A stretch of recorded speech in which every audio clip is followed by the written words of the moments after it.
I didn't know anything about brain tumours. I was pretty ill for about 6 months.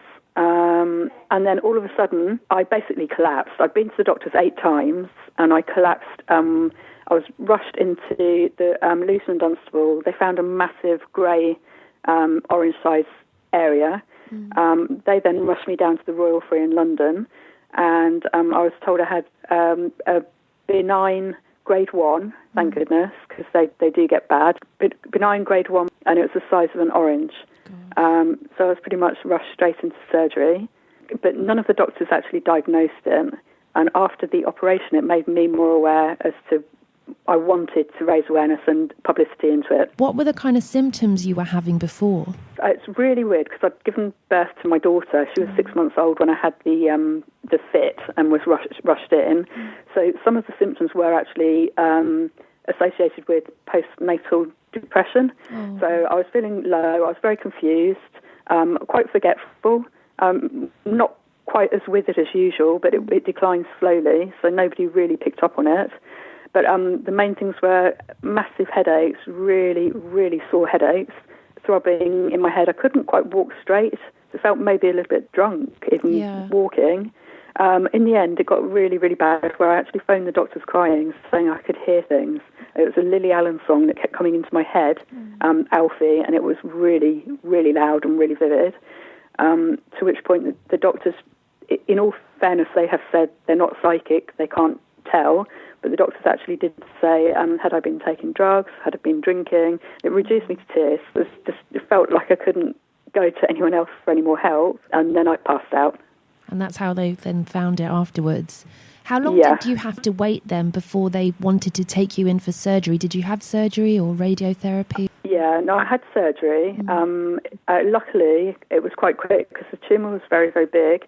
I had to stay on steroids to reduce the inflammation for a week, and then I was rushed in. It was a 9-hour operation. So I remember the 2 children coming in for a last visit before my operation, and it was really quite emotional because on the X Factor, a group called Voices with Soul just been voted out from doing Bridge Over Troubled Water. The woman was in hospital. Really bizarrely, we were all in the waiting room, and they came over and sang live in the hospital ward, Bridge Over Troubled Water to me. I was having to stay really strong whilst buckling inside and wanting to cry, but everyone gave it a massive round of applause. But the strength, you would know, you have to be strong. In intensive care, when I woke up, absolutely with it, which you have to sign before you have the operation that you could. It's such a risky operation. You could come around paralysed or without speech or without sight. But I remember coming round and being with it. People on the ward, unfortunately, one person didn't make it. The person opposite me was really quite poorly.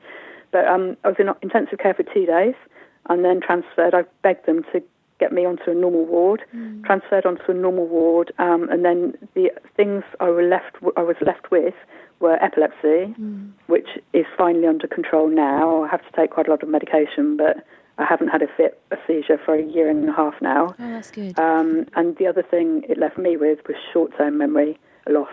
So long-term and past is 100% there, but short-term I find it incredibly hard to remember people's names unless I visually picture things in my mind. To put it in comical pictures in my brain, to actually retrace it and remember it. So I did actually, I met one of my friends, she's called Teresa. She actually talked me through it. So Teresa, I met her in church. She said, just remembered Mother Teresa.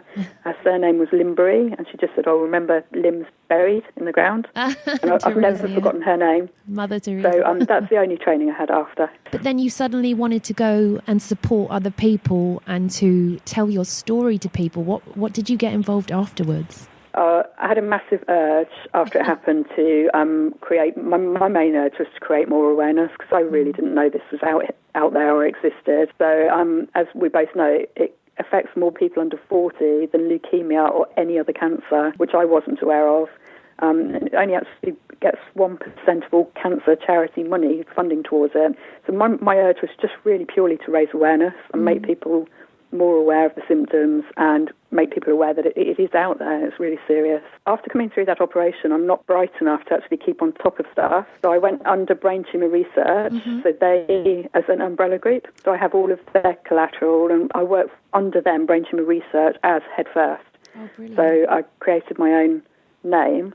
So all the money I raise goes into Brain Tumour Research, who are an absolutely fantastic company. Yeah. And all their money is going in the right area to into the laboratories and research labs, which are researching the grade 4 angry, horrific tumours down to the melangiomas and the grade 1 tumours as well now. Something that I did see that you've raised to date over £25,000.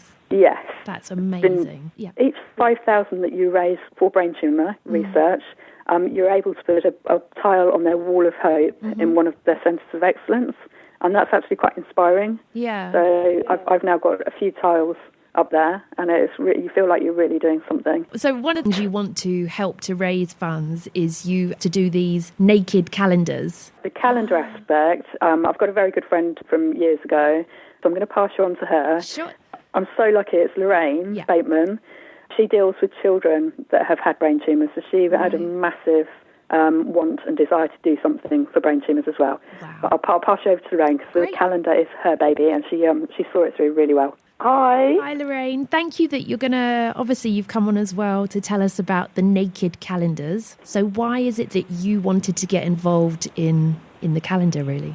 Well, I mean, it goes back a couple of years back. We did my friend Hayley, who's a paediatric and oncology lead nurse with children at our local Luton Dunstable Hospital. We do a lot of running. Last year we ran the Great North Run in aid of leukemia and lymphoma research. And I promised Nicole, because I have helped her out in the past with some charity events, that if we did it again, we would definitely do it for Brain Tumour Research. So we did the Great North this year in September. We raised £2,000 from that. But to actually raise some funds and to get our friends to donate, we were releasing quite saucy pictures of ourselves with our bottoms and our Brain Tumour Research pictures. It's just that we did the Great North, and then we thought, what are we going to do next? And just literally, my friend works in a local pub. We were messing around one night, Hayley and myself in the pub, had a couple of drinks, and we said, I know, let's do a naked calendar.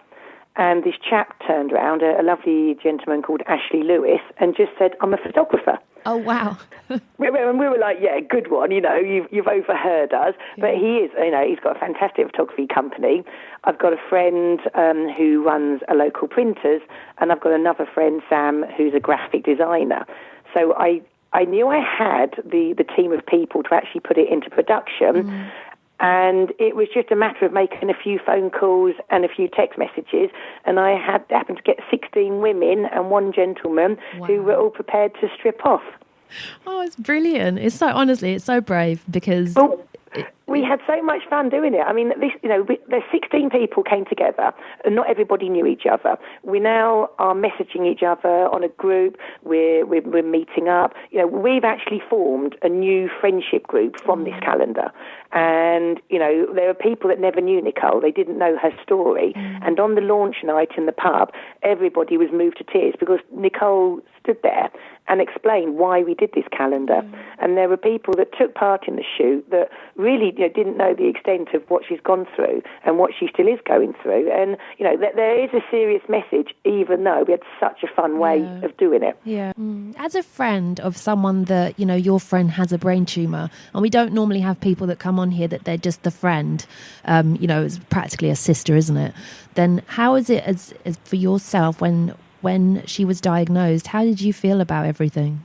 Well, I mean, I've got to be honest here. I knew Nicole when we were about 16, 17. Then we lost touch. I got back in contact with her through some mutual friends. When she was first diagnosed, I hadn't even sort of seen her for years. She's got I can't claim to be a really best friend because that wouldn't be fair on her really good friends that have helped her. What I'm just very good at is being very organising. But Nicole has shared her journey with her friends, and she's not someone that sits there and says, why me, why me? She just gets on with it. She's got such determination and an amazing sense of humour. She laughs about it. She can joke about something. At the moment, she's just had her new sort of medical appointment, and her results have just come out, and it's positive. The tumour, though it's come back, has not grown. Yeah. And she's sharing that with us. She's someone that's very open. She doesn't hide away from the fact. She explains to people that she has got this short-term memory. But again, we turn that into, a joke. I think if you can't laugh, and that's what me and Nick have in common, we laugh a lot. Definitely. But, well, thank you so much. Thank you. Bye-bye.